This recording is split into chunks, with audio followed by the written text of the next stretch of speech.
Today, you're going to learn how to speak fast and how to sound just like a native speaker. Welcome back to JForrest English. Of course, I'm Jennifer. Now let's get started. Here's how this lesson will work. I'm going to say a sentence at a fast pace 3 times, and you need to write down exactly what you hear in the comments. Are you ready? Here's the first sentence. We need to nip this in the bud. We need to nip this in the bud. We need to nip this in the bud. Did you get this one? I said we need to nip this in the bud. Now let's talk about need. Notice that I didn't pronounce the D, need. Because if I do that, it forces me to take a pause, which slows me down. So if you don't pronounce that D at the end, you'll be able to speak faster. We need to. Notice how to becomes more of an unstressed ta. We need to nip this in. So notice here, we have this in, and again, I can connect those together, and I can take that S sound, and I can add it to the beginning of in because it begins in a vowel. This sin. And it sounds like one word, this sin. This in the bud. You need to nip this in the bud. Now, what does this mean? When you nip something in the bud, it means you stop something before it becomes serious or permanent. And that something that you want to stop is a negative behavior or a problem or some sort of issue. I use this expression with my little kitty, Sasha. When she was just a kitten, she used to scratch at the furniture. Now, obviously, this is a negative behavior that I want to stop. And if I let her keep scratching, then it will become a permanent habit, a permanent behavior. So I needed to nip her scratching in the bud. I needed to nip it in the bud. So maybe there's an issue or a problem that you want to nip in the bud. For my students, I would say you need to nip your fear of public speaking in the bud, which means you need to stop it when it's just a small fear. Because if you let it grow and grow and grow and grow, it's going to be a lot more difficult to overcome. So you need to nip your fear of public speaking in the bud. So if you're with me, put that in the comments. Nip fear in the bud. Nip fear in the bud. Put that in the comments. And I certainly hope that my channel and these lessons help you do that. I just want to nip any problems in the bud. Gotta nip this thing in the bud. Going to nip this thing in the bud. You need to nip this in the bud. Let's try this again with another listening exercise. I'll say it 3 times. Don't blow his comment out of proportion. Don't blow his comment out of proportion. Don't blow his comment out of proportion. Did you hear what I said? I said, don't blow his comment out of proportion. Don't is a contraction of do not. Don't. It'll help you speak faster. And again, drop that T so you don't take a pause. Don't blow. Blow is. So notice on his, I drop that H and I combine those two together. Don't blow is comment. Out of, you can reduce those into one sound, outa. Don't blow is comment, outa proportion. You're blowing this way out of proportion. Now let's talk about the meaning here. When you blow something out of proportion, you make an event or a problem seem more serious than it is in reality. So let's say you have a job interview and it's going to be in English. But remember, you nipped fear in the bud, so you're not afraid to speak in public, right?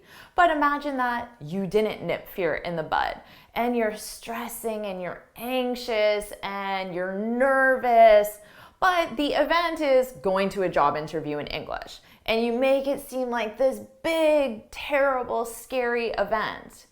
So you could say, don't blow it out of proportion. Or if you're telling a friend how nervous you are about this job interview, Your friend could say to you, "You're blowing this way out of proportion." Now notice here I added way out of proportion. It's very common to add way to make it sound stronger, so to emphasize it. You're blowing this way out of proportion. Blow it way out of proportion. You're blowing this way out of proportion. Are you enjoying this lesson?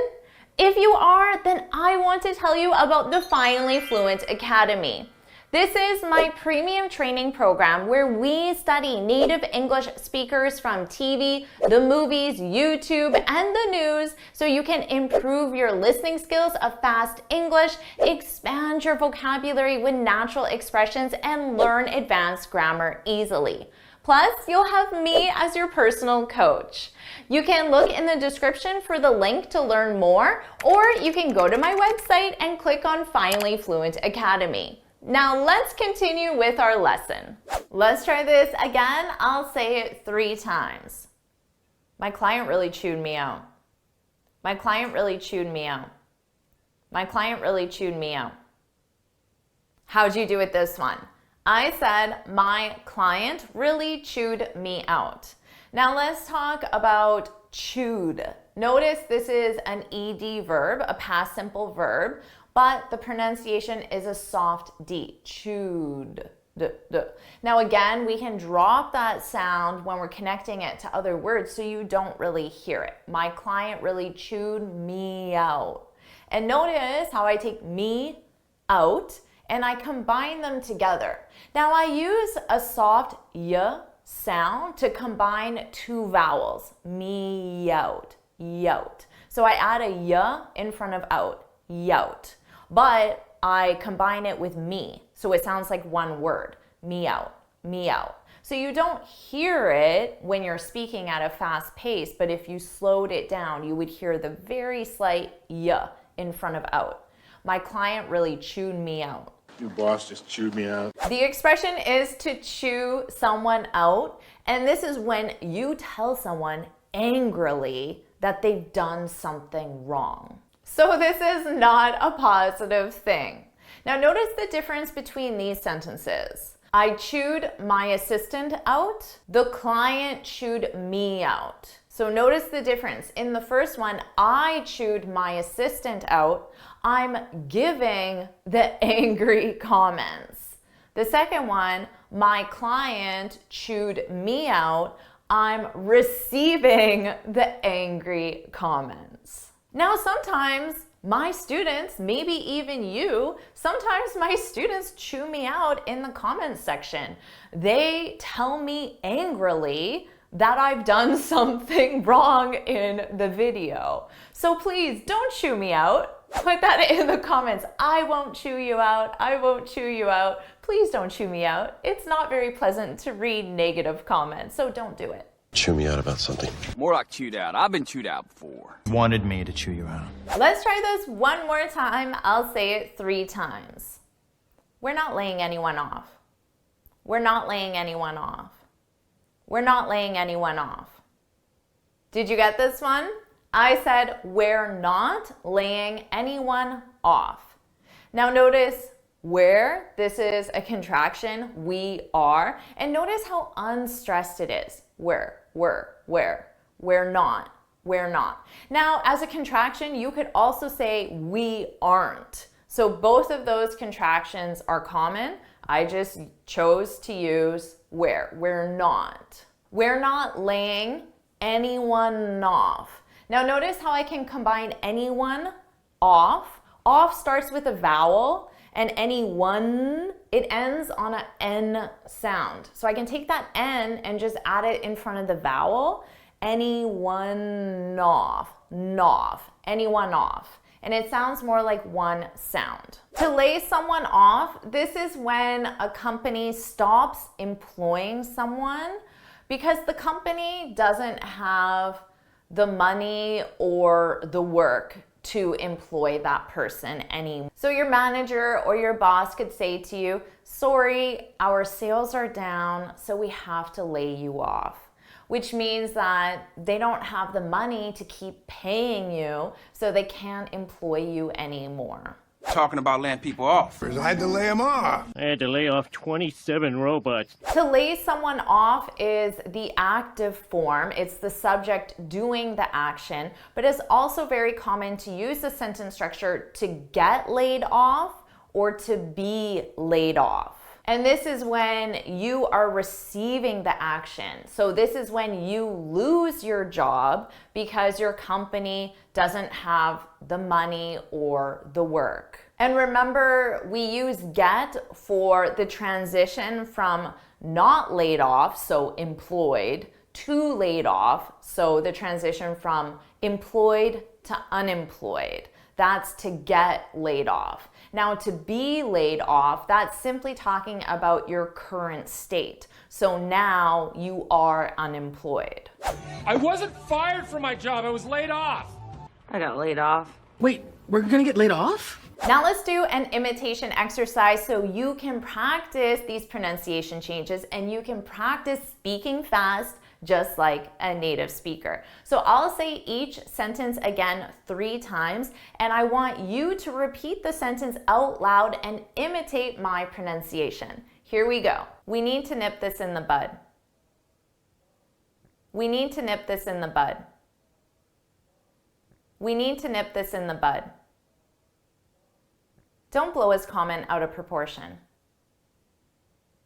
Don't blow his comment out of proportion. Don't blow his comment out of proportion. My client really chewed me out. My client really chewed me out. My client really chewed me out. We're not laying anyone off. We're not laying anyone off. We're not laying anyone off. So did you like this lesson? Do you want me to make more lessons just like this so you can improve your speaking skills and speak fast just like a native speaker? Well, if you do, put yes, yes, yes, put yes, yes, yes in the comments, and I'll keep making more lessons just like this. And of course, make sure you like this video, share it with your friends, and subscribe so you're notified every time I post a new lesson. And you can get this free speaking guide where I share 6 tips on how to speak English fluently and confidently. You can click here to download it or look for the link in the description. And why don't you keep improving your English with this lesson right now?